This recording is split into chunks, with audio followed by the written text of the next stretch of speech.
post-production summary podcast. Okay, first up, I'm going to be talking about titles. I've already made a detailed post on this, as I have done for the other points I'm going to be talking about, but just as a summary, like I've said, I chose the titles I chose because I liked how they looked, obviously. I liked how they fit with the genre that I was after. They were an eerie color, which kind of gave the right effect, right mood for the piece. Their size, the first title, which is the Silver Salt Studios production, is the biggest. And then F9 is slightly smaller. That's the second title. It's slightly smaller because obviously Silver Salt produced, my studio produced this film, while F9 only helped out. They take place in the typical order that they would in a film. And I don't have many titles, but that's fairly common for this genre, because a lot of the time they want to get right into the film. They don't want the titles to distract. So moving on, special effects. I didn't really use any. I mean, I did use green screening, which I've spoken about in a detailed post. My green screening, it was fairly easy to do. I watched the YouTube tutorial and I had quite a fun time doing it. Obviously, my problems came because the phone was shaky and the camera was shaky, so there's ever so slightly some movement that's detectable from my green screening job, but I'm quite happy with how it turned out, considering I've never done it before, and when I was filming, I didn't actually know what I was going to do. So all in all, not too worried about that. Quite liked it, and it just surprisingly easy to do. Actually, I really enjoyed the green screening process. I look forward to using it more in the future. In terms of lighting, obviously filming outdoors and on different days as I did, it can be quite difficult to get the same weather conditions and the same lighting, especially in the evenings that I was filming, and it would get darker as we were filming. So it meant, apart from adjusting the white balance and the aperture and things like that, I had to adjust the lighting in post-production as well.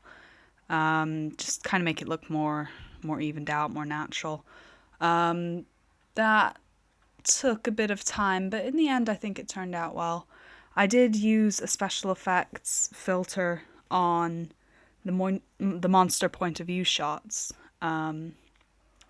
just to kind of give it that unnaturally bright vibe to it. That appearance just kind of helped anchor down the monster point of view that I was going for. Yeah, I guess kind of the last thing to talk about is sound. Again, I've made a detailed post on it, but the process of sound, once I started it, it was really interesting and it was really quite fun to do. I definitely preferred creating the diegetic sound more than I did creating the non-diegetic sound, just because the diegetic sound, you got to look for all the like little door clicks and the zipper jacket, the jacket zipper things. And it was quite interesting to piece it together like a jigsaw puzzle and play with where the sounds show up on the on-screen world. And I had a good time doing that, and making it sound as if I'd filmed it, as opposed to creating it in Logic Pro as I did. The non-diegetic sound, the music, that was definitely more difficult to create, just because the timing of my chase scene was so short, and the genre of my film is this weird mix that you needed to get the right tension and the right build-up and the right kind of vibe isn't the right word, but the right kind of effect, emotion in the music, that it didn't sound too actiony or too, I don't know, dubsteppy. Dubsteppy, yeah. Um, so that was quite difficult, and I struggled with that. But I'm quite happy with how it's turned out in the end. I like it. I like the kind of mix of synths that I've used in the beginning and synths at the end. It kind of like creates this nice little circle effect, or my ending is similar to my beginning. And I like the tension and the build up in the chase scene. So I think, all in all, I'm quite pleased with how it turned out.